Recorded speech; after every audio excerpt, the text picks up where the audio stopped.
na čas, tak jak jsme slíbili, tedy v 10 hodin a 30 minut. Já vás proto poprosím, jestli byste byli tak moc hodní a posadili se u nás. Já se domnívám, že nás čeká docela hezký den, i když je to den naplněný úvahami a samozřejmě mnohdy velmi konfrontačními úvahami na téma, o kterém vy všichni dobře víte, na téma, které je takové hořko-sladké, jak už jsem jednou dneska říkal, protože hořké je, to víme všichni, ale sladké je v tom, že si prostě myslíme, že to jde, že je možné pomoci. Jenom o sobě musíme vědět. A to je ve stručnosti naším cílem.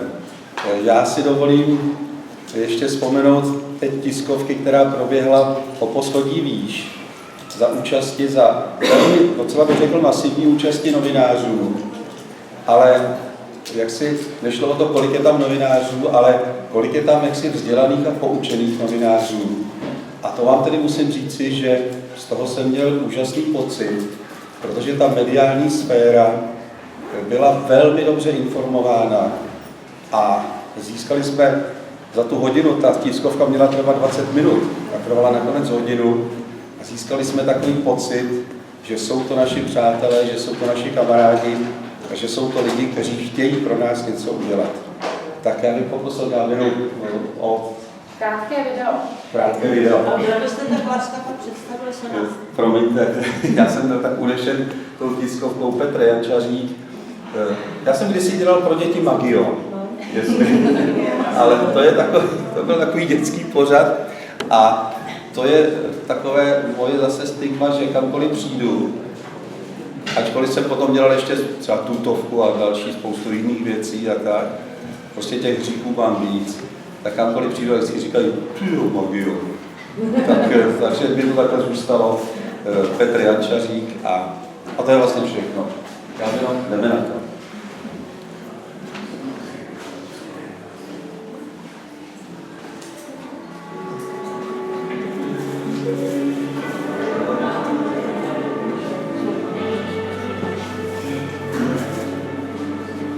Když mají děti a ty děti jsou jejich, takže by je neměli opustit taky ve chvíli, kdy ty děti potřebují. A mě také se snažit navázat kontakty s lidmi, kteří dokážou poradit jak na to a dokážou třeba i určitou dobu vést, než oni sami si všechno poznají, když vlastně dokáží být velmi užiteční tomu svému dítěti.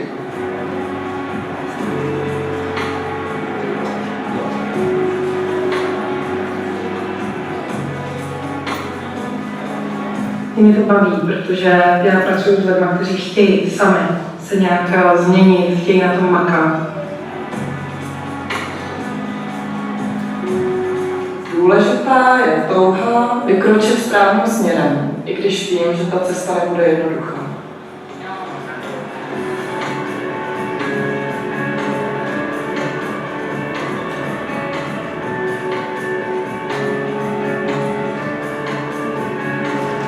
Ten člověk na to není a neměl by být sám. Je důležitý, aby prostě nacházel ten člověk podporu, aby prostě člověk s duševním onemocněním se mohl spolehnout na to, že okolo něj jsou nějaký lidi zdraví, který mu umožní se nějakým způsobem do toho života vrátit.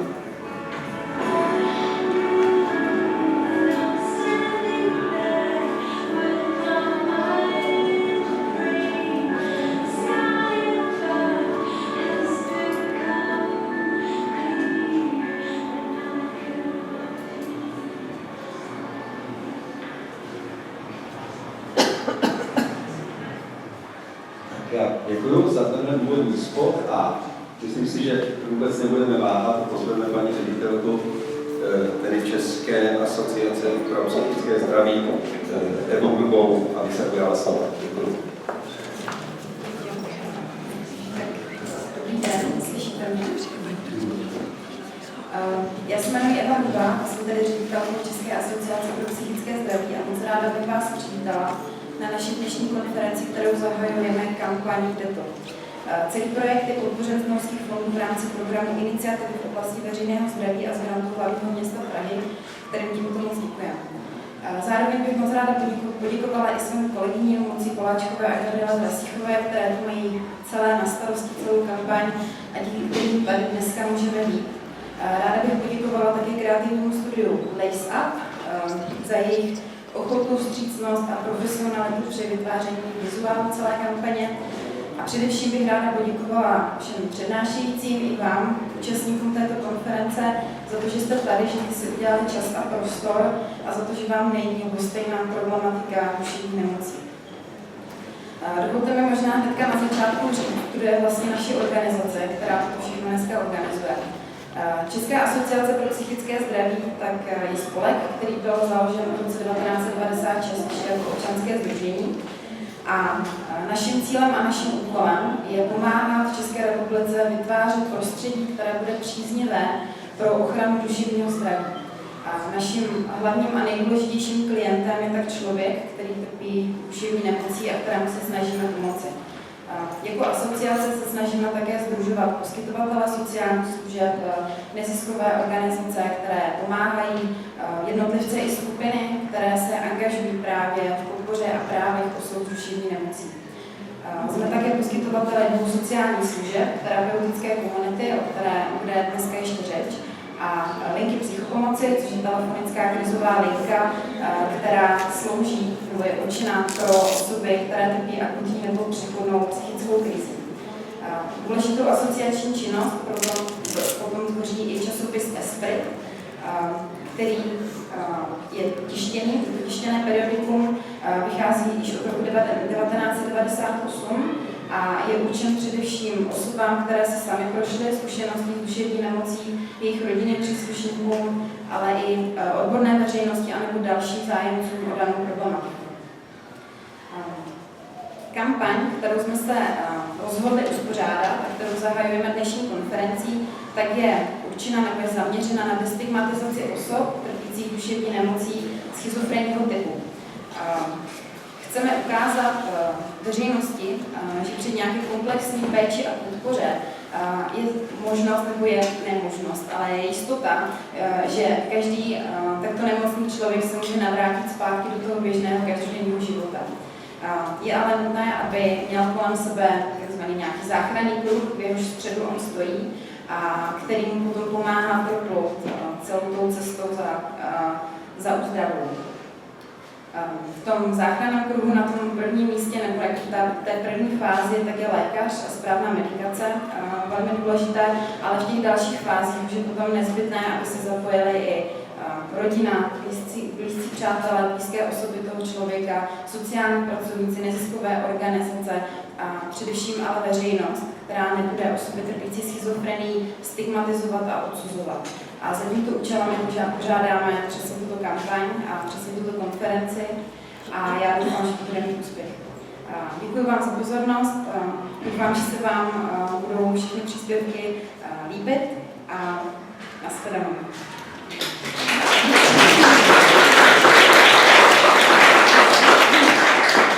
Tady pan doktor Martin Garodímek, takto pan prezident této asociace, a já jsem využil toho, že je tady, a tak zcela mimo jaksi protokol bych ho chtěl poprosit alespoň o 2 věty. Děkuji, možná 3. Já vás tady všechny vítám. Jsem rád, že jste dorazili, že vás je tady tolik a že vás to určitě zajímá. To je jenom vidno. Můj dojem z té tiskové konference je velmi dobrý. Doufám, že ve stejném duchu to bude probíhat i nadále. Friedrich Nietzsche kdysi napsal, že pomáháme někomu, pomáháme především sami sobě. A to jako poslám ještě trochu, že všechno za mě řekla paní ředitelka času. Poslám to ještě na hlubší rovinu. Jestliže budeme pomáhat společně těmto lidem, kteří pomoc potřebují, tak pomůžeme i sobě, pomůžeme i společnosti. Ale zdůraznil bych to sobě. Každý z nás má svého démona, svůj stín v sobě. Já jsem pro tuto kampaň narychlo v noci vytvořil slogan schizofrenici žijí to, co my prožíváme ve svých snech. My jsme volní. Děkuji. Naschledanou.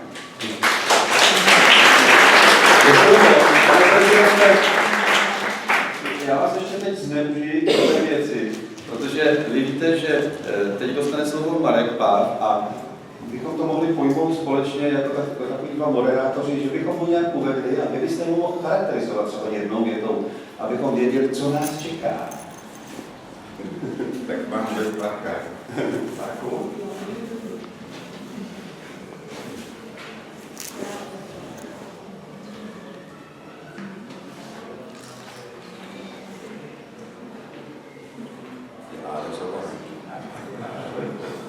Média jsou tak mocná, že my budeme muset chvíličku počkat, což si myslím, že ale vůbec nevadí, protože zase nejsme tak napjatí, abychom museli dodržovat každou vteřinu a každou minutu. Marek tady bude za několik málo okamžiků.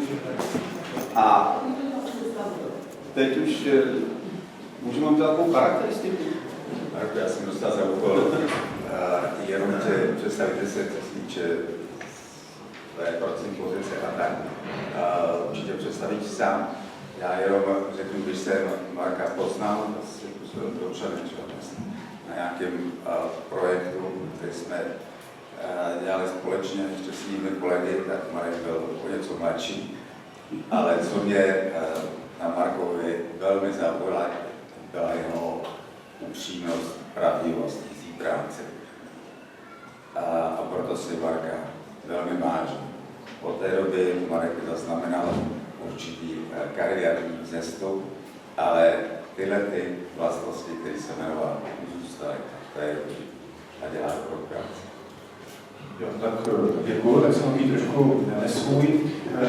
Já jsem vlastně dostal zakázku, abych tady pohovořil, ale zároveň jsem nedostal pověření tomu, abych si připravil prezentaci. Tak jsem bez prezentace a možná bych vás jenom letmo poinformoval o tom, co se děje u nás v Bohnicích, psychiatrické nemocnici, protože jednak je to známá firma v tom dobrém, ale i v tom negativním.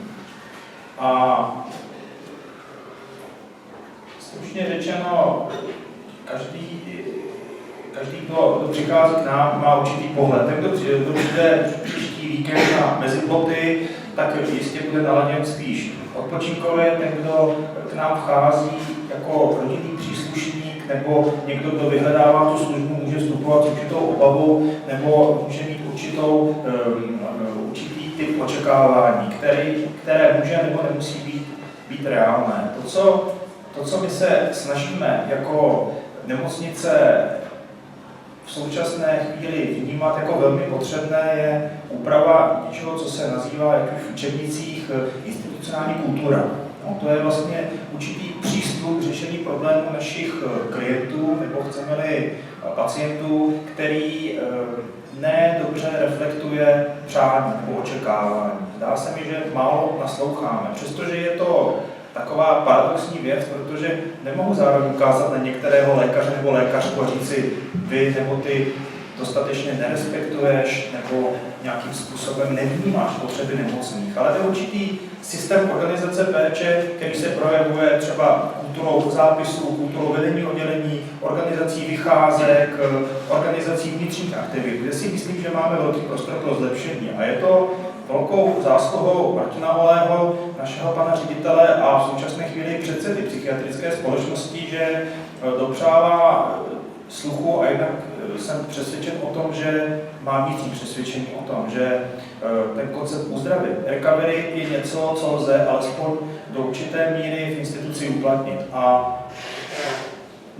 necítím se zde být příliš erudován na to, abych zde s patrem mluvil o tom, co to uzdravuje je, ale pro vás, abyste věděli, o čem mluvím. Je to určitý proces vyrovnávání se s nemocí. Jedna věc je léčení jako takové, nasazení léků, psychoterapie a pak je určité vracení se do života. A ta úzdrava má tu medicínskou část a má i část vztahovou nebo sociální, mluví se o úzdravě rolí. A to je tam, kde my vnímáme, že můžeme již nemocnici podporovat to propojování se sociálním servisem nebo s poskytovateli, že můžeme mít zvát k nám na oddělení sociální pracovníky, case manažery, klíčové sestry, tak abychom s nimi spolupracovali na té zakázce. Tak to je uzdravá rolí. A pak je tam něco, co je velmi intimní a dlouhodobá věc, a to je na pomoci tomu člověku, který je zasažen duševním onemocněním, získat pocit sebedůvěry, protože kdo z nás může dobře fungovat, když sám o sobě nemá v sobě dostatečnou oporu, sám v sobě. A to je právě to, co onemocnění schizofrenii postihuje. Pocit toho, že já jsem já, ten pocit jáství je oslaben. A to je dlouhodobá psychoterapeutická práce, která probíhá v zásadě ve vztahové dimenzi a není zde příliš rozdíl mezi námi jako profesionály nebo námi jako lidmi. A ani mezi vámi jako rodinnými příslušníky, kamarády, známými, spolupacienty, spolupracovníky. Každodenním smysluplným plnění našich životních rolí získáváme pocit opory a důvěry sami v sobě, že i to, co nás čeká, třeba nějaká výzva, nebude pro nás, nevede k tomu, že nás zlomí a naopak nás posílí, ale opět získáme sebedůvěru a větší oporu sami v sobě.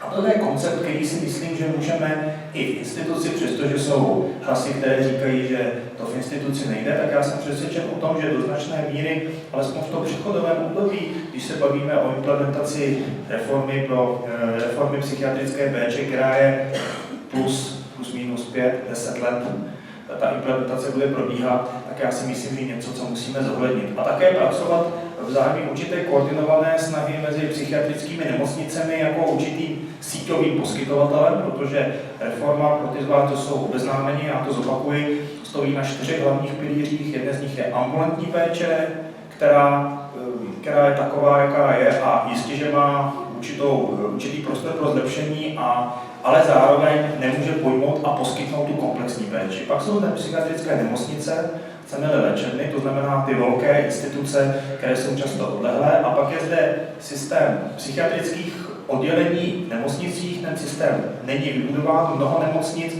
hlavně z ekonomických důvodů, nemá zřízený psychiatrická oddělení. A to vede k tomu, že v těch týmech všeobecných nemocnic, máme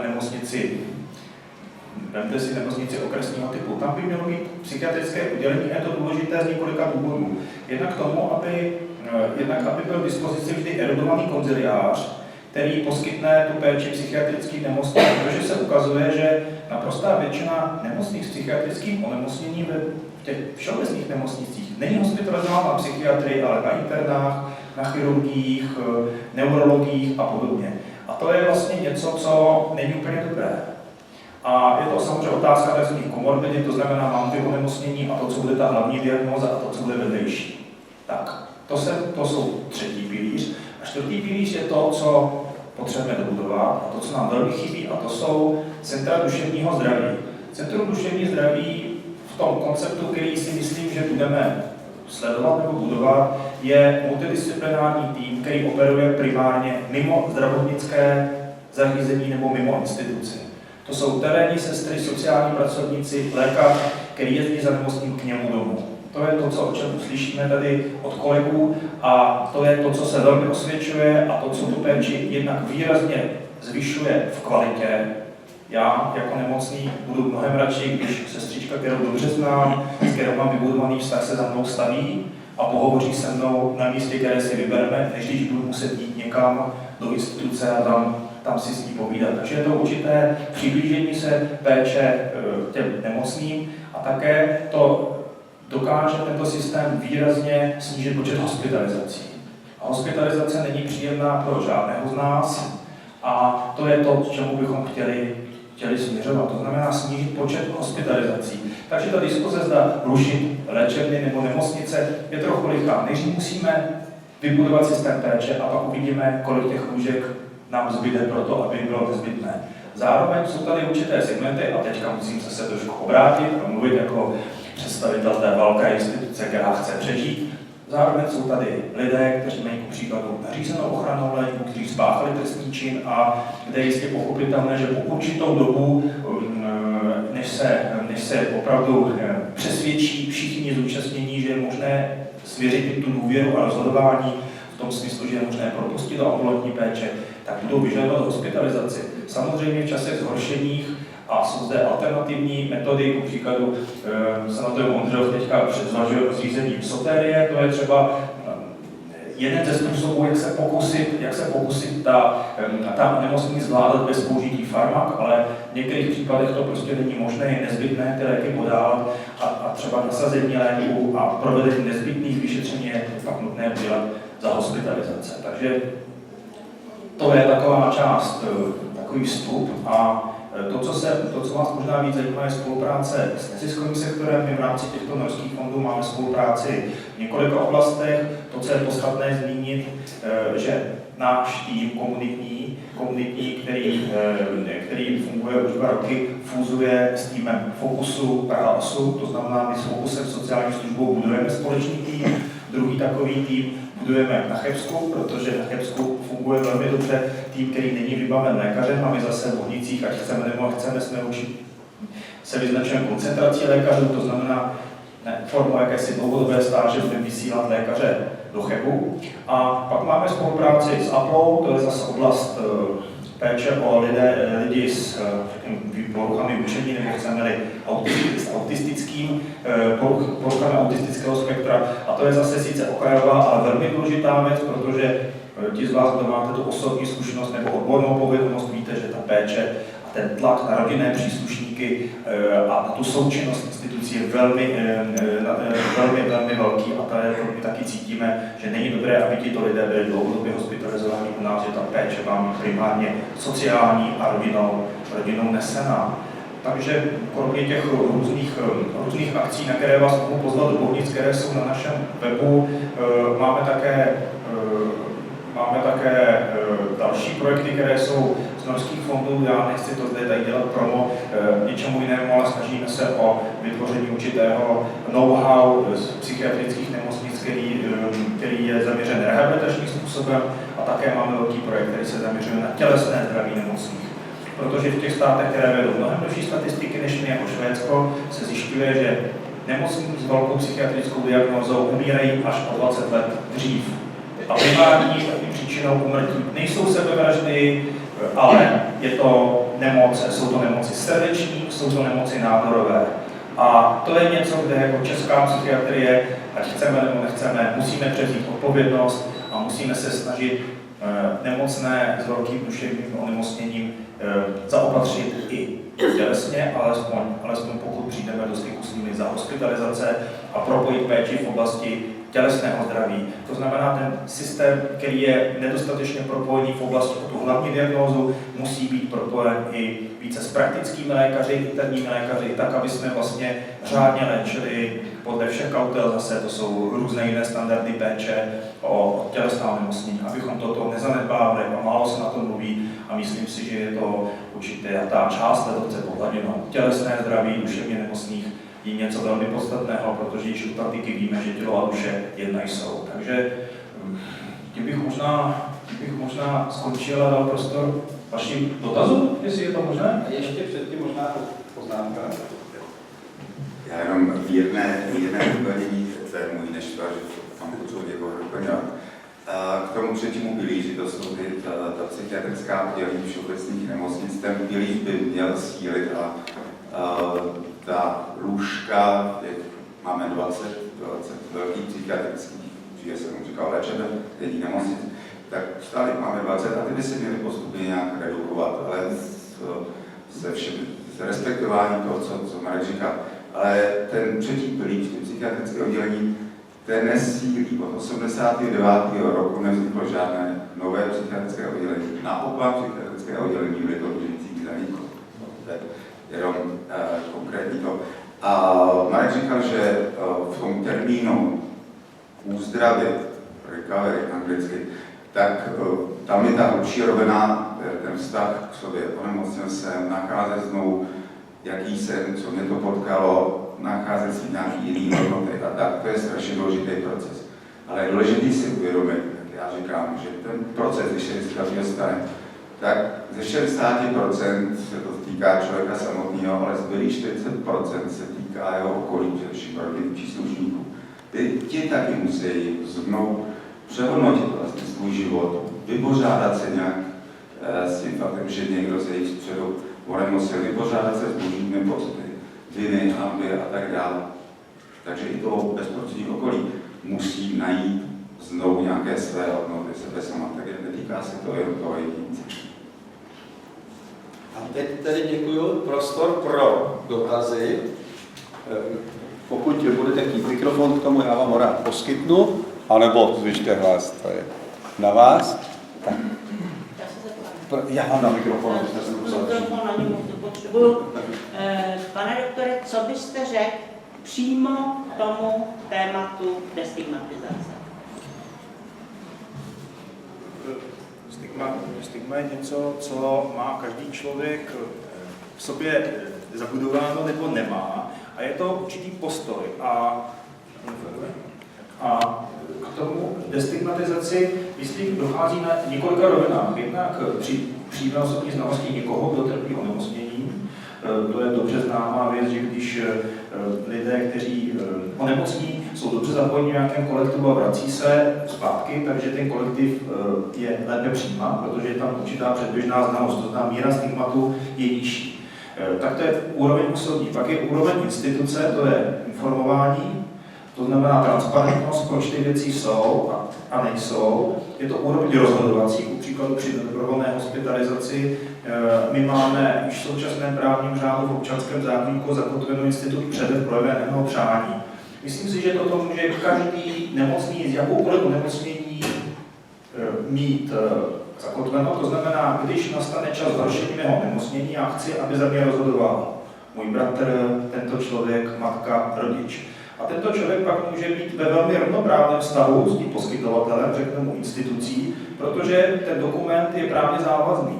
Je to občanský zákoník, není to nějaká vyhláška nebo cár papíru. Takže ta instituce musí respektovat, že ten člověk předem chtěl, aby tam byl hospitalizován tam nebo nebyl. A to je něco, co vede k zrovnoprávnění vztahu a to taky snižuje míru stigmatu.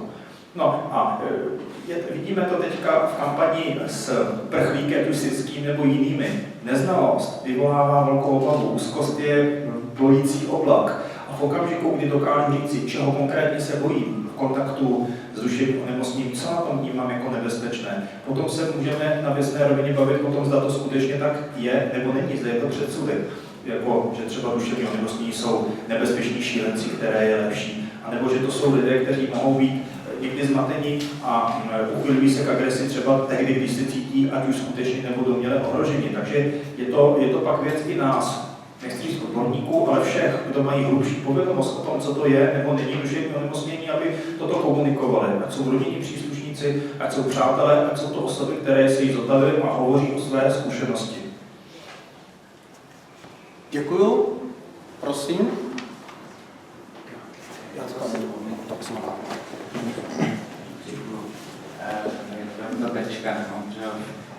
Mě ještě napadá k tomu tématu destigmatizace. Já tam vnímám jako hodně důležitou věc komunitní centra. A jak jste zmiňoval, ty centra duševního zdraví, a jestli to správně chápu, tak nemá jít jenom o výjezdový tým, ale právě o komunitní centrum. A já to vnímám jako prostředek k tomu, aby lidi, kteří jsou označeni za nemocní a dostali nějakou diagnózu, se vrátili do té komunity a ta komunita, aby je poznala, aby měla možnost je poznat, to je to, o čem jste mluvil, ta neznalost, jo, a že právě ten čtvrtý pilíř reformy vnímám jako v té destigmatizaci jako velmi věc, která může pomoct. Děkuju. Jenom, jestli mohu, tak vlastně součástí toho komunitního týmu by mělo být něco, co se jmenuje denní centrum. To znamená, kam já mohu přijít bez nějakého předchozího pozvání, kde mohu prostě přijít pobít. A ku příkladu v Holandsku jsem viděl, že to prostě když se ten člověk, kterého nikdo nezná, co sousedství tam zastaví. Pochodí tam třeba rok, než se rozhodne říct si první slovo. Takže další věc, která v té destigmatizaci je trošku ošidná, zda se máme zaměřovat specificky na duševní onemocnění, nebo protože úmluva WHO o sociálním začleňování říká, že nemáme klást žádný rozdíl mezi typem handicapů, to jestli je to duševní, somatické, etnické, náboženské nebo nějaké jiná odlišnost. ale že vlastně společnost má přistupovat zcela rovně ke všem svým unikátním jedincům a pokoušet se začleňovat, tedy vtahovat do nějakých sociálních vazeb, do sociálních okruhů. Takže ta centra duševního zdraví by měla sloužit i jako místo určitého sousedského potkávání a jiné než institucionální pomoci. Protože ty nejbohatší společnosti se vyznačují také vysokou mírou dobrovolnické činnosti. Na to se málo zapomíná. To znamená práci, kterou musí zaplatit sociální sestře, může zabezpečit ku příkladu sousedka nebo někdo ze sousedství. A nejde to formou financování z nějakých veřejných zdrojů. To jsou ty známé kuchyňské konference. Jo? Když moje babička již nemůže si jaksi dojít sama na nákup, proč musím zaplatit donářskou službu, když stejný servis může udělat ku příkladu holčina ze sousedství a ještě naváží vlastně velmi hluboký formální vztah a ona se naučí něco z role babičky, která jí v životě může chybět, když použiju třeba tento příklad.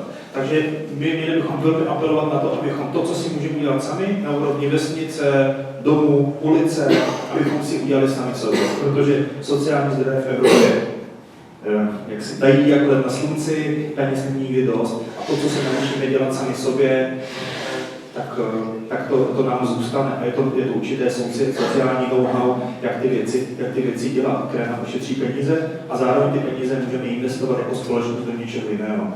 A zároveň bych řekl, že tam lidský rozměr, jo? Já ho tam cítím, který v těch institucionalizovaných formách není. Jo? Skutečně ta komunita může fungovat na neformálních prostě vztazích, jo, to si myslím, že pro tu destigmatizaci je opravdu klíčová věc. Já bych měla nějakou připomínku asi z Hradce Králové, jak to říkám o těch odděleních psychiatrických nemocnicích, tak tam máme skvělé psychiatrické oddělení v hradecké nemocnici, ale funguje to tak, když si měl zhoršení stavu, tak ho přijali do té nemocnice a během 2 dnů učil do Havlobrodu, aniž tam byl zaléčený.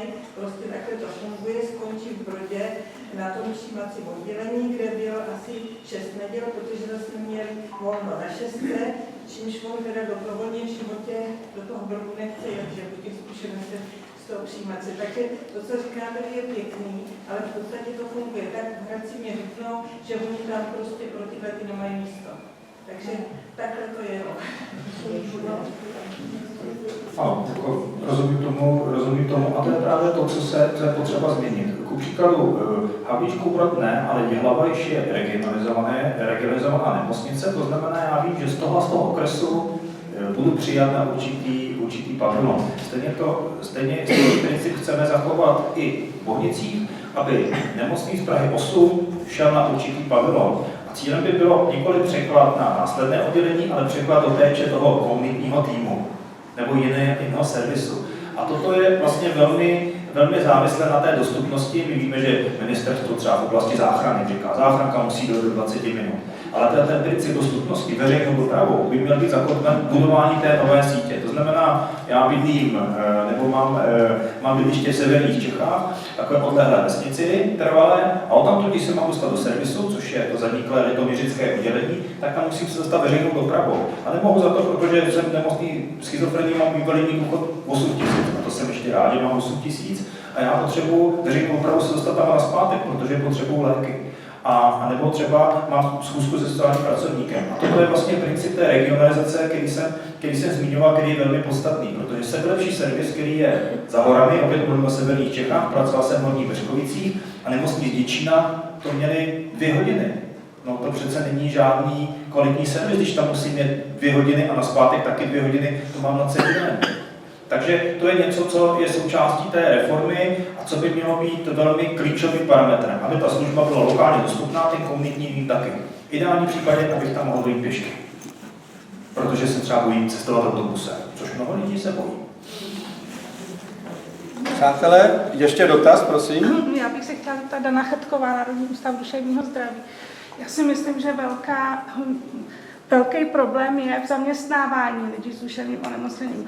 A na druhou stranu si myslím, že když se ty lidi vrátí do zaměstnání, že ta stigmatizace jednak v jejich okolí a jednak jejich sebestigmatizace klesá. Tak jsem se chtěla zeptat, jestli ta komunitní péče taky by přinesla podporované zaměstnávání. No, to je dobrý dotaz. Tak první věc je, že podporované zaměstnání samo v sobě už nese určitou míru stigmatu. V těch zemích, které mají nízkou míru stigmatizace, volí ten trochu jiný a přímější způsob, ten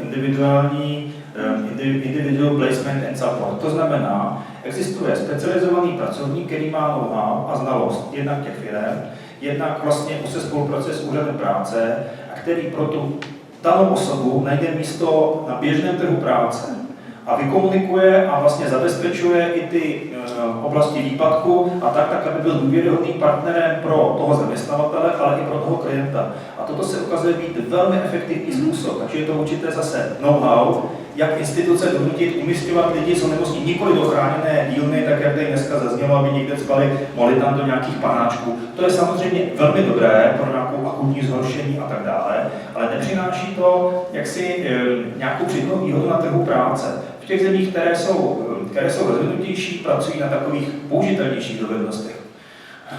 Instalace softwaru, softwarová věc, vytváření webových stránek. V Holandsku jsem jezdil ku příkladu s taxislužbou, kterou provozovali pacienti. A byla to normálně profitabilní služba. Nedávno jsem slyšel výborný příklad recyklace olejů ze Slovenska. Prosperující sociální firma. Jo, dělají svíčky, které jsou velmi žádané, protože jsou konkurenceschopné. A to je vlastně typ sociálního podnikání, který je zase potřeba ošetřit určitými mechanismy a je to něco, co by nám velmi pomohlo. To znamená, ty odhady, ty data, která máme, která ukazují, že jenom poměrně velmi málo nemocných je schopný zaměstnání na trhu práce, je způsobeno tou bariérou. My tady nemáme specialistu, odborníka na zaměstnání, který by zprostředkoval to propojení. Zároveň mnoho firm, že dostává daňové výhody, jsou příspěvky na řízení chráněného místa a tak dále. To znamená, je tady poptávka na trhu, ale opět je to nepropojené. My zase máme v nemocnicích, a i u vás v Ludzu máte nemocné, kteří se potýkají s tím, že by byli schopni pracovat, ale nejdou do toho rizika, jak si opustit tu výhodu té renty nebo toho invalidního důchodu, nebo a ta možnost toho souběhu je jenom omezená. Takže je to něco zase, co je v těch našich sociálních kruzích nebo v těch institucích a je potřeba to propojovat. Takže... Jo, s tím souhlasím. No. A ještě dotaz a pan prezident? Já to taky zkusím z mikrofonu. Jasně. My už jeden mikrofon máme stejně vyřazený ze hry, tak...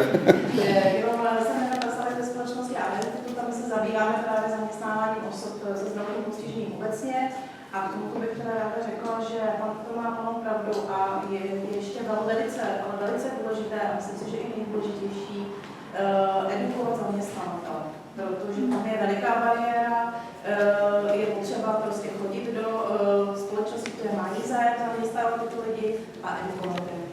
Já bych to možná z poznámku, já jsem kamarádem. Musím říct, že když žádáte o práci jako s někdo, kdo má diagnózu schizofrenie, tak už tak většinou to neprojde, protože Nova a další média dělají z těch lidí prostě prachy a já si myslím, že ta skupina cesta, kterou jsme rozebírali i na té sezení, je taková, že řeknete, že máte tak nějakou depresi, jako měla nějaká herečka nebo nějaká zpěvačka a v tu chvíli už je to společensky přijatelné, ale neexistuje a vlastně tu diagnózu jsem se bavil o tom s doktory, že bys měla zůstat u doktora, neměl by nikdo sdělovat někomu.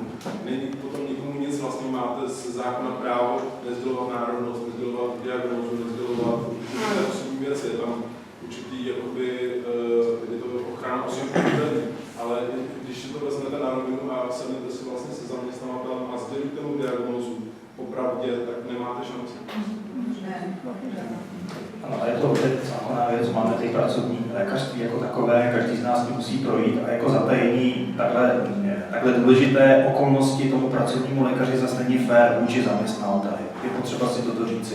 A proto je velmi dobré, aby tam byl jakýsi mediátor, ten specialista, který dokáže, který má tu důvěru toho zaměstnavatele, protože je stabilní a který poskytne určitou záruku, včetně třeba v případě zhoršení stavu nahrazení pracovníka jiným pracovníkem, tím pádem pro toho zaměstnavatele nejsou takové organizační a jiné náklady vedlejší. Takže to je něco, co musíme rozvinout a co je nezbytný předpoklad pro to, aby reforma byla účinná, zajistit více práce všem nám, protože práce je jedním ze základních pilířů naší sebedůvěry, ekonomické soběstačnosti, blablabla. Každý chodíme do nějaké práce, nebo skoro každý. Snažíme se. To souvisí s tou destigmatizací, že čím bude větší povědomí na společnosti a vlastně se ukáže to, co všude se dá vyčíst na internetu. Já bych o tom mohl mluvit dlouho, ale prostě jsou to věci, které všichni jako vždycky chápou, že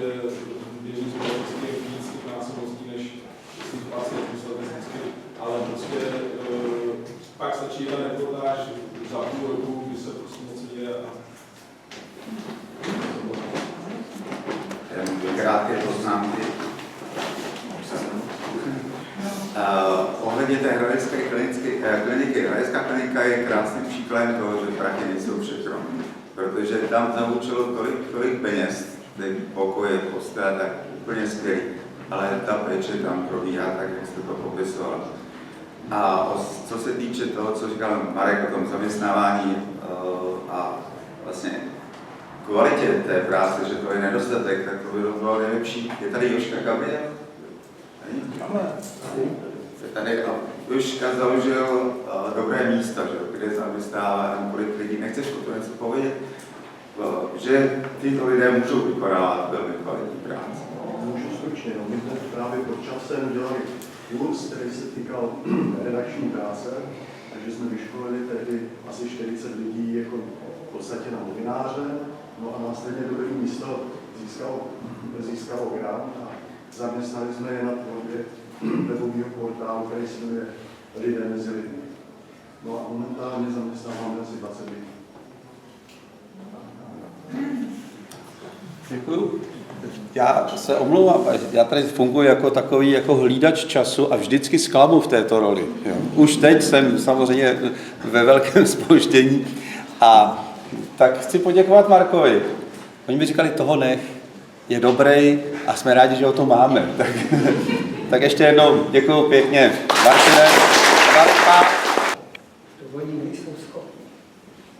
Oni jsou naučení ty všelijaké teorie, Freudům počnúc, se různých, ale aby věděli, jak s těmi lidmi pracovat, na to nejsou trénovaní, protože ti, co je učí, nemají tu zkušenost. Tak já si myslím, že vy byste měl být zařazen a já se moc přimlouvám za to, abyste nějak ti, kteří máte tu pravomoc, nějak tu iniciativu jim vnutili, respektive tu potřebu.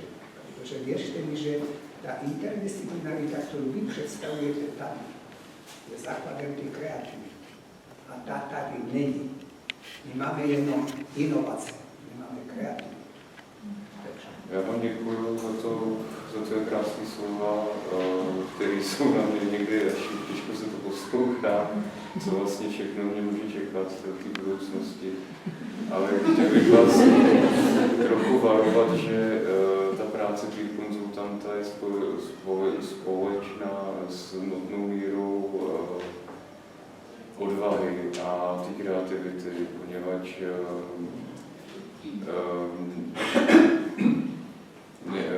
ty rozhovory, které vedu třeba s klientama, tak ve mně vyvolávají nějaké procesy, které se v podstatě spolu s těma klientama čistí. A ačkoliv já procházím třeba bolest, mám z toho nějaký problémy, musím si dávat dohromady nějakou dobu potom, co zabloudíme do nějakých temných stránek s klientem, tak mě to prospívá a jen to prospívá taky, že si to čistíme navzájem. A myslím, že to je právě ten smysl toho konzultantství a je v tom naděje pro ty klienty velká. Můžu několik doplňujících připomínek.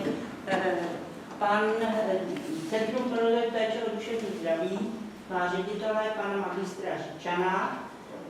Tam bylo několik těch kurzů, o kterých mluvil pan inženýr, a on mi nedávno říkal, že dostali další peníze z magistrátu na to, aby ty kurzy pokračovaly. Je tady několik lidí, kteří absolvovali, tak v kulárech pak můžete. A druhá věc, vy jste říkal, mohu být sociálním pracovníkem. Mám dojem, že nemůžete, protože je rozdíl pracovníkem sociálních službách, ovšem to je takhle, jo. A třetí věc, když jste okazoval tu poslední, to heslo destigmatizace, já mám dojem, že to tak není úplně destigmatizace, ale vyučování, odstraňování sebedistigmatizace. Jo, že prostě ten člověk se propadá, nevěří si, jo?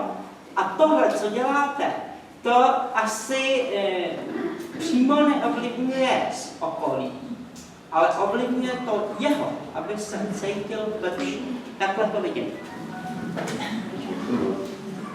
Děkuji, ale ještě tady byl dotaz, nebo připomínka. Dotaz Jiříš Kolem.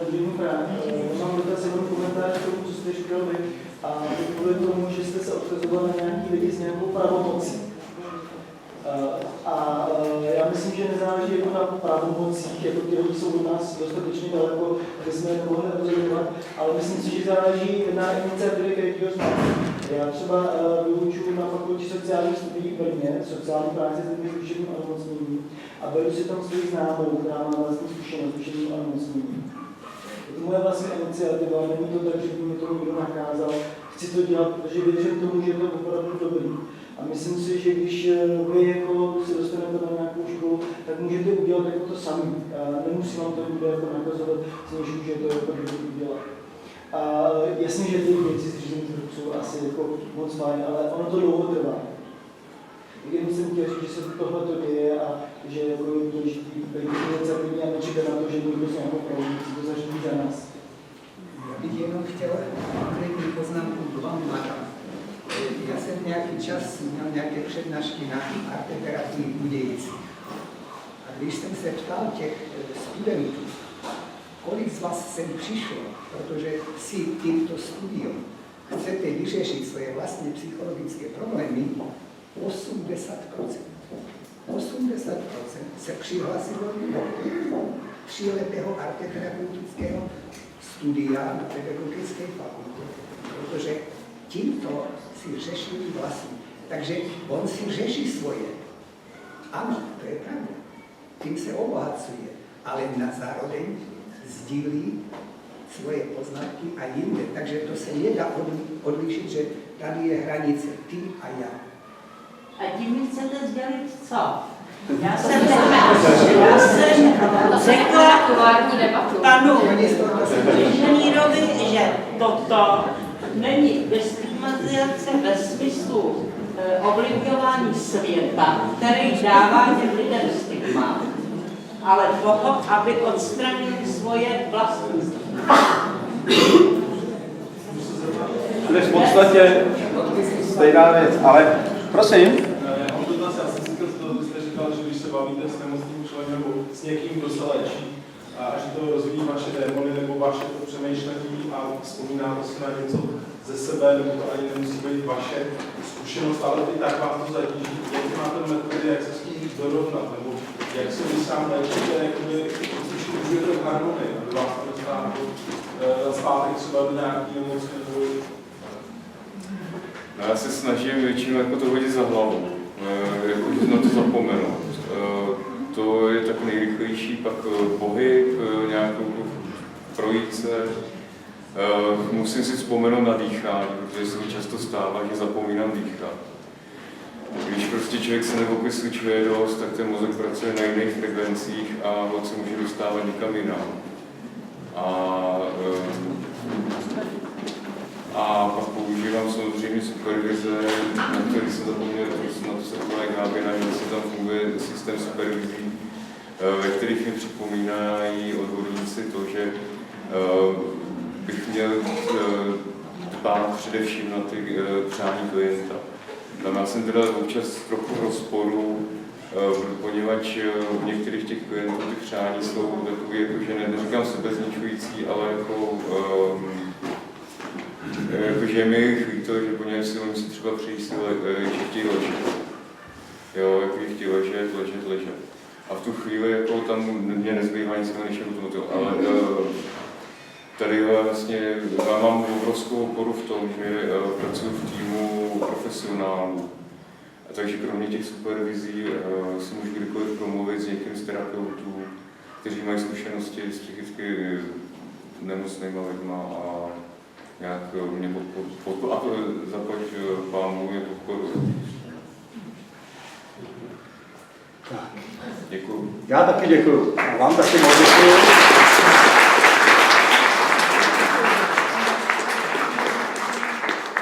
Tady Zdeněk je, kterého velmi pozorně poslouchal Michal Kašpar, ale nejenom on sám, protože ta další prezentace bude ve dvojici. Je to pravda s Tomášem? Ano. Takže, pánové, pojďte, ujměte se slova, vy vlastně volně na nás. Takže my jsme vlastně společně ten projekt psali s Přeťou a s Tomášem v podstatě pro sebe. Potom se naskytli lidé, kteří měli nějakou zkušenost s televizní prací a ty jsme vlastně poznávali poměrně neformálně a rychle jsme je tam draftovali. Především tamhle Jindřišku, ale nejenom jí. Jo, jsou to lidi, třeba Jindřiška konkrétně je skutečně profesionál, filmařka, já mám taky nějakou kvalifikaci jakožto novinář vystudovaný s televizní specializací a tak dále. Ty, s kterýma jsou ty rozhovory, jako. Jo, takhle. No, jestli to jsou jako filozofové, nebo jestli... Máme teďka v plánu uskutečnit rozhovor například s Táňou Fischerovou. Ta myslím, že je dost známá, že ji nemusím představovat. Máme v plánu setkání s výtvarníkem Josefem Wolfem. Doufám, že to vyjde a že se ta beseda uskuteční. Není tam nějaký filtr. Je tam... Jo. Jde tam o to, že prostě cítíme třeba, že ti lidé mají něco společného s nějakou péčí o duševní zdraví, ale nemusí to být jako profesionál. A já dám teďka mikrofon Tomášovi, který chtěl na to něco říct. Promiň, Michale, já jsem to chtěl jenom tak shrnout, že vlastně jde o to, že taky ne všichni oslovení lidé chtějí přijít, ne všichni odpovídají do telefonu nebo berou telefony, ale většinou máme tu zkušenost dobrou a myslím si, že je to i proto, že si vybíráme doopravdy, jak říkal Michal, lidi, se kterými nás něco bojí, my to cítíme a to nejspíš cítí taky. No. Pomáhající profesí? Nemusí to být pomáhající profese, ale jako všichni tam, třeba teď paní psychoterapeutka Roubalová, která se jmenuje Pomoci uprchlíkům, má rodinnou zkušenost a prostě vždycky se tam něco najde, nějaký společný téma, no. A to je důležitý podle mě. A nejsou to úplně super známí lidé, jako, já nevím, Karel Gott nebo tak něco, ale jsou to lidé, s kterými nás jo. Zcela určitě.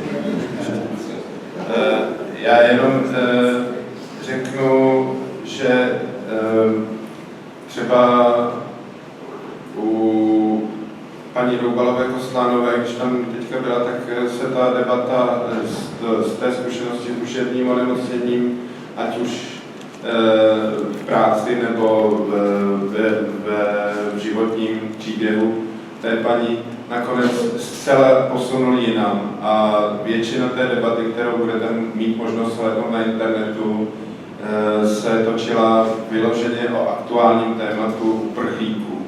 A bylo to strašně zajímavé. Děkuju. Už v tuhle chvíli děkuju. Běží oběd, jo? Jenom byste věděli, že oběd máme teďko právě.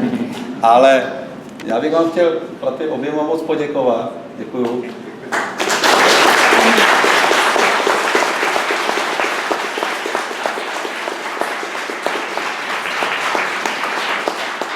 Teď, když jsem řekl, že běží oběd a to Renata Fialová ještě nedostala slovo, tak teď to bude mít hodně těžké, ale já ji přesto poprosím, aby to s námi zkusila. A já to mám. Jo. Tak jsme bez oběda. Já prosím i svý kolegy, teda, který tady někde Mimochodem velmi sympatická bytost, takže nedejte si tomu jít. Zrovna jsem si taky říkala, že já se budu třeba s nervozitou, jako tady říkal kolega, potom možná umdlým hladem jsem si říkala, a tak jsem říkala, že jste na tom stejně. A myslím si, že my teďka použijeme to, co používáme jako většinou každý den v práci, a to, že musíme být velice pružní. Ono to stejně asi není, a já křičím, že... Ono to asi není potřeba, on mě asi každý slyší. To krásně, jenom to musí být hodně upustný. Má to jiný hlas potom. Tak, no, trošku. Takže tohle je... Tak, nemluv do toho. Nemluv do toho. No tak mi tak... Nechce techniku dobře, tak na hlas. Jasně. Takže my vlastně jsme všichni kolegové, je nás tady vlastně jako půlka, protože celý ten náš tým je jinak 10členný. Vzala jsem sem kolegy, aby bylo vidět vlastně, jak je ten tým složený. Takže mám tady kolegu psychologa, pana doktora Pěkného, pak tady mám kolegu psychoterapeuta, sociálního pracovníka Michala Bártu, pak jsem tady já, Renata Fialová, pak tady mám kolegyni psychiatrickou sestru Petru Hájkovou, pak tady mám kolegu Honzu Bečku, to je psychiatr, a pak tady mám kolegu Pavla Řeháčka, a to je sociální pracovník. My vlastně jsme vznikli před 15 lety a vlastně se můžeme nazývat jako multidisciplinární terénní vlastně tým, což vlastně jsme takový příklad toho, myslím, ještě společně s týmy, který teď vznikají, jako například KTC v Bohnicích a který ještě třeba tým Fokus vlastně, jo. Ten pán, co s námi byl nahoře na tým. Jasně, takže vlastně je to příklad jako těch týmů, které by měly fungovat, a je takový základ vlastně těch center duševního zdraví, o kterých slýcháte, že by měly vznikat. Takže si představujeme, že v každé komunitě, v každé městské části by měl takovýhle vlastně tým fungovat a měl by být dostupný všem lidem, kteří potřebují se vlastně poradit a nebo potřebují získat nějakou péči v oblasti jakoby duševního zdraví. Takže nestačí nám to, abyste se nezvěděli, kolik toho času máme? Vy jste tak sympatická, že my se podřídíme, jenom abyste věděli, asi víte, tým krizového oddělení DPS Ondřejov, jenom aby to bylo zcela jasné. Tak, klidně pokračujeme. Čili náš vlastně šéf je pan doktor Jarolímek, který před 15 lety vlastně požádal mě a ještě 2 kolegy, kteří už tam s námi dávno nepracují, tak požádali, jestli bychom nezaložili jako krizové oddělení, jelikož on chtěl reagovat na to, že když je někdo hospitalizovaný, tak je strašně dlouho hospitalizovaný, že některé stavy není potřeba léčit v nemocnicích, že je to klidně možný doma, a takhle jsme vlastně vznikli. Takže k nám lidi přijdou. Jestliže se někde třeba už léčí, mají svého psychiatra nebo psychologa a je jim hůř vlastně a potřebovali by ten svůj stav probrat, takže v tu chvilku přijdou. Potom k nám přijdou lidi, že nám je pošlou třeba vlastně psychiatři, lékaři, kteří vlastně zjistí, že jejich pacient je na tom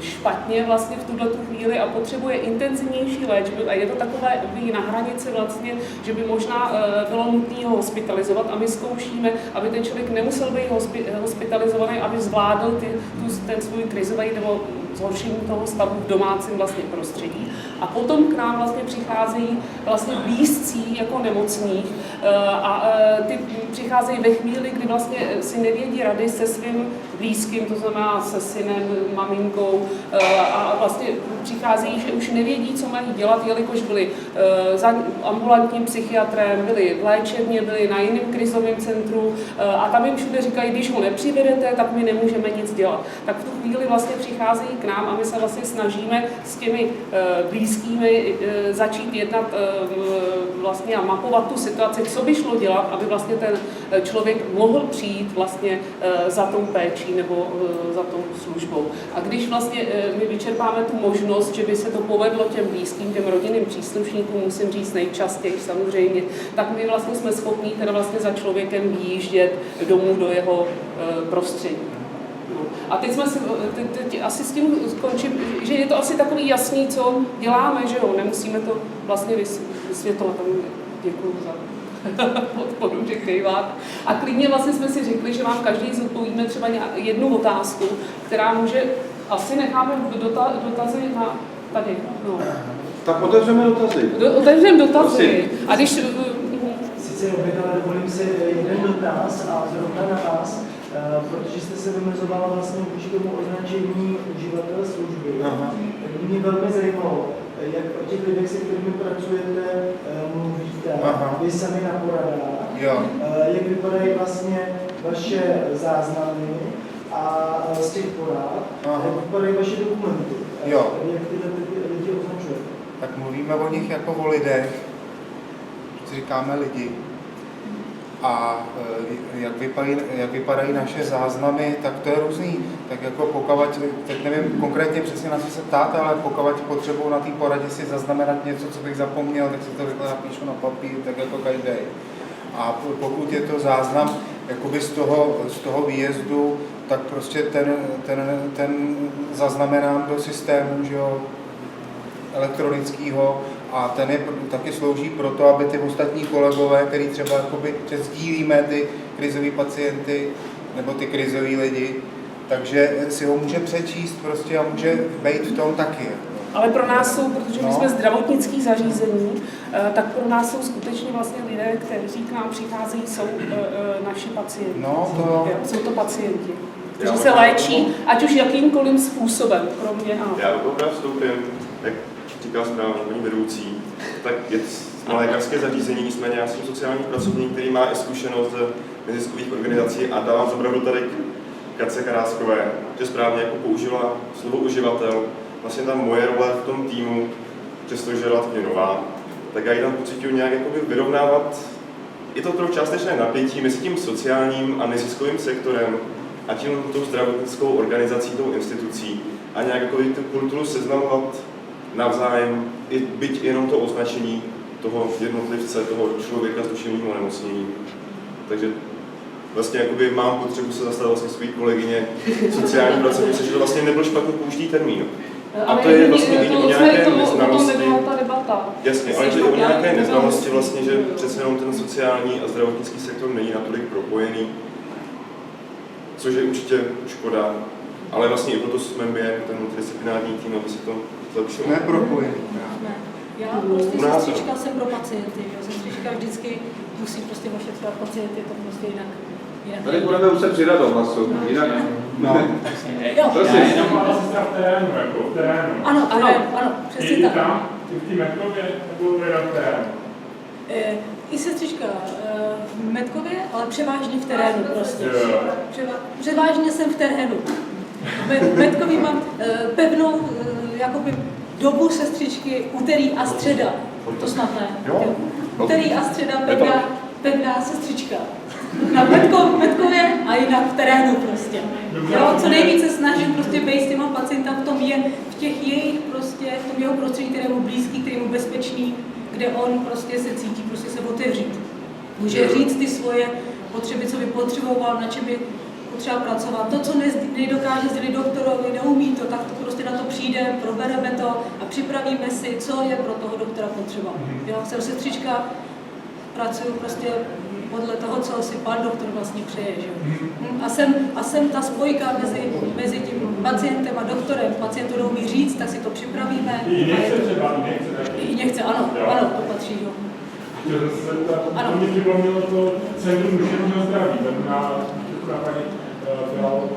Jak moc je ta Metkova Centrum duševního zdraví? Uvažuje se o tom, nebo už to Já myslím, protože jsme vznikli před 15 lety, kdy se v Česku tenhle termín neužíval, tak my jsme si dali náš název krizový tým, nebo krizové centrum s výjezdovou službou a domácí péčí pro nemocné psychózou. Jo? Celý se to začalo jmenovat před 15 lety kvůli tomu, aby to bylo čitelné vlastně pro úřady, co vůbec jakoby děláme. Jo?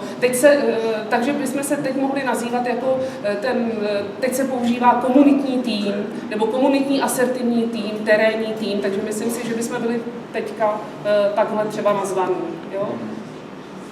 A ty komunitní týmy jsou, myslím, jakoby, takový základy centra duševního zdraví, který by měly být dostupný prostě všem a všude. Teď tady byly 3 ruce rychle za sebou, tak prosím. Jenom takovou krátkou otázku, jestli takový tým ještě někde v České republice už jako funguje. Ano, to jsme právě říkali, že vznikl tým KTC, to je krizové centrum, jak není tady pan doktor, při psychiatrické nemocnici v Bounicích, který se spojil s Focusem a je to teda vlastně dosažitelnost Praha 8 a část Prahy 9, tam fungují. Potom malý tým psychiatrických sester vznikl při nemocnici ve Střešovicích, kde taky sestry mohou vyrážet do terénu. Potom se vlastně snaží vytvořit tým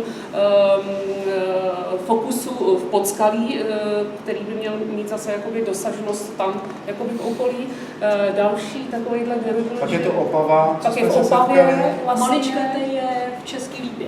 Český Lípě. Pak jsme teda tady slyšeli od pana doktora, že v Chebu vzniká takový tým.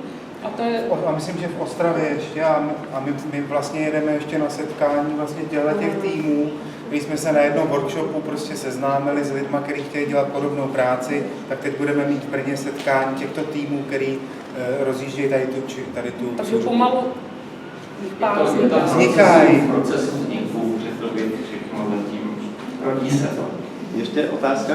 No, dobrý den, já jsem z Brna, poslal jsem takový dotaz na vás.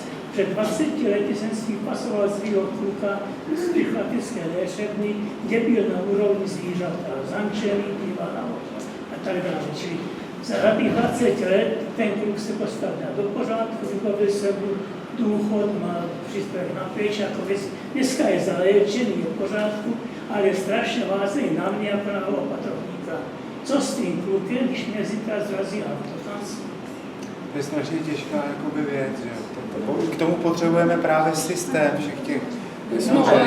Vaším synem, váš syn dostane jiného opatrovníka a ten bude mít, ten vlastně má povinnost se vlastně starat v jeho zájmu o jeho život. Nový opatrovník u soudu? Prosím?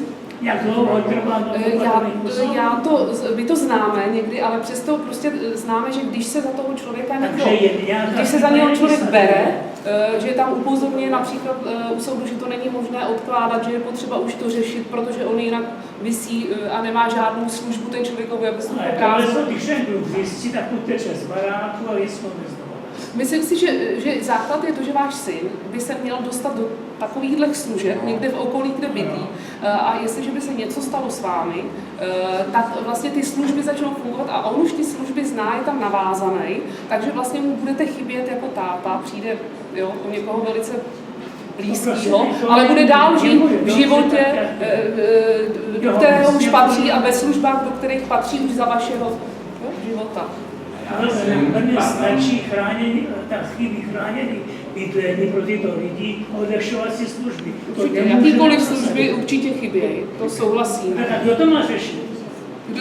Určitě to má řešit stát a určitě to má řešit kraje a městské úřady, který vlastně mají ze zákona povinnost starat se o své občany a tak mají se starat taky, aby pro ně měli služby. Ale tohle je obecná odpověď, protože já vím, že to je vaše osobní starost. V Brně je například služba Práh, pan kolega Jirka Šupa, a tam prostě, jakoby, myslím si, taky existuje nějaká určitá síť služeb, do který vždycky existuje nějaká síť služeb, do kterého toho člověka je možnost prostě nějakým způsobem dostat. 24 hodin to Práh nedělá. Ale něco, zatím udělají. Ale už by se mohli znát, že jo? Jo, možná spolu přijali. To je skvělé.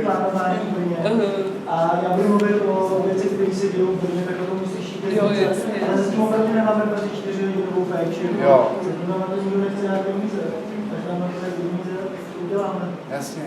Ještě bych chtěla říct, že vlastně za celou dobu, co fungujeme, tak musím říct, že vlastně jsme nepotkali dva stejné případy. Tím chci jenom vlastně ještě říct něco pro mě důležitého, že se skutečně na každého musí vlastně pohlížet strašně individuálně a opravdu respektovat ty jeho potřeby, protože neexistuje vlastně mustr, jak přímo pečovat obecně, protože opravdu každý je originál a nepoznali jsme dva stejné prostě pacienty a dva stejné případy. A ještě jsem chtěla se zmínit k tomu jak tady vystupovali Michal s Tomášem, že za každým si myslím vlastně, kdo byl někdy onemocněl psychózou, je jeho strašně velká dřina, když on se vypracuje do toho, že jeho stav je stabilní a že je mu líp a že může pracovat a být prostě užitečný taky jako ve společnosti. Takže je zatím strašná dřina každého toho pacienta a strašný letá té dřiny vlastně na sobě. To jenom chtěla říct. No. Asi to ještě nemůžeme uzavřít, protože je tady ruka nahoře. Já jsem na tu terénní psychiatrickou práci, že nebo všechny podobné organizace říkají, že klient přichází k vám a nebylo by k němu domov v terénní práci, ale já si myslím, že kdyby tahle služba chybí třeba pro lidi bez domova, když mají nějaký psychiatrický potíže, tak jestli třeba se nějak uvažuje, nebo jestli se rozvíjí ta služba i tím bez domova. On by nás mohl vlastně požádat, jako můžeme tu službu poskytnout komukoliv, i bezdomovci, jo, když vlastně o to někdo požádá. Ale jinak přidám tady slovo, on nemusí za námi přijít. Stalo se nám, že jsme vyřešili případ bezdomovce, který byl na ulici a řešil ho náš tým, ale teď kolega pan doktor. Já mám vlastně s tím teďka čerstvou zkušenost, protože jsem začal pracovat pro Naději, kde se chystá zřízení ambulance psychiatrický přímo. Ta organizace má problém s tím, že jejich klienty drtivá většina psychiatrů nechce přímo. A já tam vlastně, když se to zařizuje, já bych tam měl začít fungovat, zatím na jeden den v týdnu, když nebudu na Ondřejově, zatím funguji jako pracovník v terénních sociálních službách, tak abych byl přesnej a můj vedoucí mě nějak tak jako úkoluje už tím směrem, abych mapoval ten terén, kde jsou jaký lidi, kteří by mohli něco potřebovat. Takže tam určitě část těch lidí, zejména pokud jde o psychózu, protože to tu možná nezaznělo úplně jasně, my se věnujeme především lidem, jejichž problémem je psychóza. Ta problematika je širší u těch bezdomovců, jde o závislost často ve větší míře. Pokud se jedná o člověka s psychózou, tak myslím, že jsme schopni se mu věnovat už na Ondřejově, tak jak teďka jsme. Ta širší psychiatrická péče, která se může týkat všech dalších různých jiných duševních problémů, se tam chystá. V tu chvíli bude to taky taková vlaštovka. Tak přeci ještě. Jsem pacientka sociální antropoložka zároveň a chtěla bych se zeptat, jak budete hledat nebo motivovat třeba psychiatrické sestry a psychiatry k tomu, aby vlastně pracovali pro ta budoucí centra nebo pro ty týmy. Aby třeba neměli tu motivaci, že mají vlastně to vyřádné místo v té nemocnici a nechtějí pracovat, že by třeba pro ně bylo složitější v těch komunitních týmech. Tak jako, jak se budou hledat v budoucnu a jak se budou motivovat k tomu, aby dělali tohle týmy. Zajímavé. No, třeba se můžu zeptat kolegy, proč on měl motiv jako psycholog jít do takového týmu, protože si představuji, že je to mnohem těžší, než sedět jako v ordinaci a chodí mi tam motivovaní pacienti a najednou si kolega řekl, že přijme práci v terénním týmu. Díky. Já si myslím, že to bylo určitým způsobem. Já jsem pracoval na lůžkové psychiatrii v jedné pražské nemocnici a myslím si, že motivem bylo to, že se možná už o mě pokoušel nějaký syndrom vyhoření. Co mě hrozně drásalo, byla samozřejmě ta administrativní zátěž. Měl jsem pocit, že se dělají pořád nějaké porady, všechno se musí zapisovat, takže vlastně víc času možná strávím s nějakou administrací než s těmi lidmi. A takže po asi 7 letech, když jsem tam pracoval, jsem dostal nabídku přejít vlastně do tohle malého týmu, skoro bych řekl rodinného. A ta práce získala úplně jiný rozměr, jakoby větší smysl. Měl jsem pocit, zažil jsem, je to jako velmi rozdílný druh péče. Jo? V té instituci, asi to prostě lidi tady znají, kdy prostě možná to administrativní zátěží není prostor pro ty lidi. A tady je to prostě naopak. Ano, musíme splňovat nějaké administrativní povinnosti, ale to, co je pro mě jako smysluplné, je, že ten čas se vlastně věnuje z větší části já používám termín těm pacientům, protože to je smysluplně strávený čas. Takže pro mě to byla potřeba změny a a díky té změně jsem našel vlastně jiný rozměr té práce. Že tím motivem musí být, jako myslím, smysl, že v tom musí ten člověk, kdo bude takhle pracovat, vidět ten smysl, protože jinak si myslím, že to je práce náročnější než v ordinacích. A je to, myslím, taky práce, kterou se každý z nás docela dlouho učí. Jo? Že to je skutečně, nevím jak dlouho, to je třeba 2-3 roky, když podle mě přijde nový kolega mezi nás, tak skutečně strašně dlouho trvá, než se vlastně tuhle práci jako naučí, že by si mohl říct, tak teď už jako jsem si jistý vlastně nějak. Jo? To je jen takový odhad můj prostě.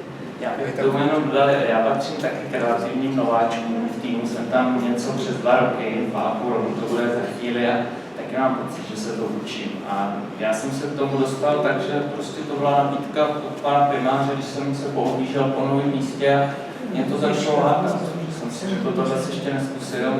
Já jsem předtím pracoval se závislejma po malý, v té takzvané malé psychiatrii, jo, a to bylo prostě něco nového a to je výzva. A tak myslím, že prostě budeme takhle, ale nějak si představuju, oslovovat další lidi, jo, a zkusit je nalákat na to, že ta práce je skutečně jiná a že to je výzva, příležitost k nějakému jak profesnímu, tak i osobnímu růstu na takový neformální bázi. No.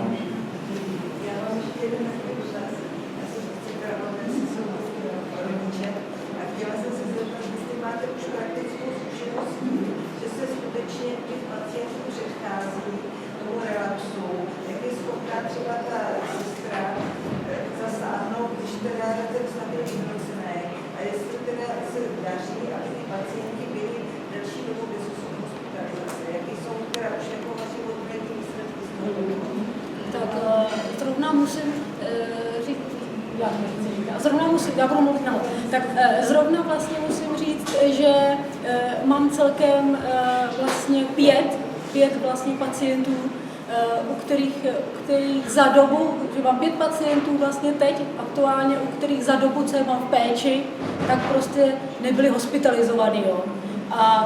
Takže to je rok bez hospitalizace, 2 roky a 3 roky bez hospitalizace. Všichni předtím vlastně byli každý půl rok hospitalizovaný, takže už to je prostě znát. Jo. Je tam obrovský prostě rozdíl, je to znát, ty lidi mě znají, jsou na mě zvyklí, ví, že se můžou se všem na mě vlastně obrátit, jo. Jakýkoliv téma je prostě důležitý, jo. Jakýkoliv i pro mě nezajímavý, nedůležitý, je prostě pro mě důležitý a to je to, na čem se musí stavět, že se musí respektovat a pak to vlastně jde. Dá se prodloužit ta hospitalizace, ale je to u lidí, kteří jsou navázaní, který já mám právě v té podpůrné pravidelné péči. Jo. Když půjdu za někým jakoby novým, kdo mě nezná, tak tomu nepředejdu nějaký hospitalizaci. To opravdu prostě takhle nefunguje, že by mě někdo viděl a řekl si, to je super, vy jste za mnou jako přišla, tak to já nemusím být hospitalizovaný. Takhle to nefunguje. Většinou je to čas. Sestřička navazuje vlastně kontakt už za dobu hospitalizace vlastně s tím pacientem a pak ho dál provází a vlastně tam Petra má i někteří, vlastně, kteří předtím byli nepropustitelní a až když jsme se přihlásili touhle službou, tak vlastně byli propuštěni z nemocnice. Pořád existují, že jsou lidi v nemocnicích roky, jo, jako rok, 2. Funguje to jenom na tom vztahu a na té důvěře. Vztah, důvěra prostě na tom to funguje. Když vy potom najdete toho klienta a dejme tomu, tak ty léky předepisuje jako standardní, třeba jako ambulantní lékař nebo někdo z vašeho týmu? Jasně. Psychiatrická sestra má vždycky v péči několik pacientů a ty pacienti mají svého ošetřujícího lékaře a ten tu péči vyžaduje. Já nemůžu nikomu říct, vy potřebujete tu péči, já teď s vámi budu v pravidelném kontaktu. Vždycky ten lékař prostě indikuje tu péči zdravotní a já potom pracuji na nějakým plánu. Jak lékaři jsou ochotní komunikovat s vámi, když máte vlastně ten přístup a teď teoreticky jak vy můžete nařizovat nebo jak oni by měli vysvětlovat, jestli jako třeba nepřistupují jako negativně? Nemám s tím žádnou negativní zkušenost. Naopak jsou rádi, že prostě je nějaká služba, která prostě je takhle dostupná a pomáhá vlastně těm jeho pacientům v té ordinaci. Ona je Petra taková strašně hodná, takže i takhle mluví o těch psychiatrech krásně, ale jako ona taky někdy přijde a když doprovází toho pacienta za tím doktorem, má to tam domluvený, tak pak ten lékař jí nechá sedět 2 hodiny v čekárně jako to. A pak jí teprve veme na řadu. Takže není to zase tak úplně někdy optimální. Děkuju, já jsem... Ale Petra to radši zapomene, aby zase příště šla. Ještě tam. Já jsem z vojenské nemocnice terénního týmu sestra a chtěla jsem říct, že vlastně ta naše práce je hlavně o tom, když má jako probudná ruka, že když prostě ten člověk se zhorší, tak je tím příslušníci, když se vám pracujeme nebo online a my tam můžeme vidět můžnější, můžeme něco kontaktovat toho lékaře, ten stav, co se tam prostě je a on na to kontaktu se může potom nebo má přes nějaké věci, které můžeme navýšení léku.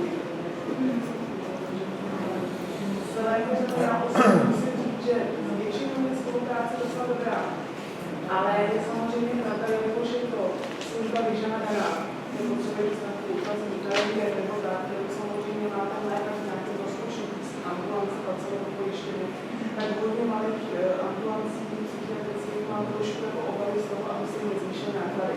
Když to trošku Ale do vyžádané péče to nejde. Upozorňuji, jestli tady někdo z psychiatrů, indikace psychiatrické sestry nejde do vyžádané péče. Jo? Nejde to do vyžádané péče. To je důležité, že to nezatíží ten jeho rozpočet. Ano, to je důležité říct. Tak přátelé, v životě jsem nezažil, že tolik lidí by se vzdalo oběda, děkuju. Ale já to nechci vůbec zakončovat, nejsme tady vázáni. Tady asi uvidíme, takže kdyby někdo se potřeba, tak nás kohokoliv zastavíte a zeptáte se, my tady budeme do odpoledne, takže... No, děkuju. Tak, máme čas, jako hlídač času jsem zase zklamal, jako vždycky. Jiří Suchý napsal takovou krásnou písničku, jsem si na ní teď vzpomněl, a zatím kolem běžel čas a mně unikly souvislosti. No nedivte se, prosím vás, takový krásný společnosti. Tak já vám popřeju dobrou chuť a máme na to, já nevím, 20 minut ve 1:45 se zase musíme sejít. Dobrou chuť.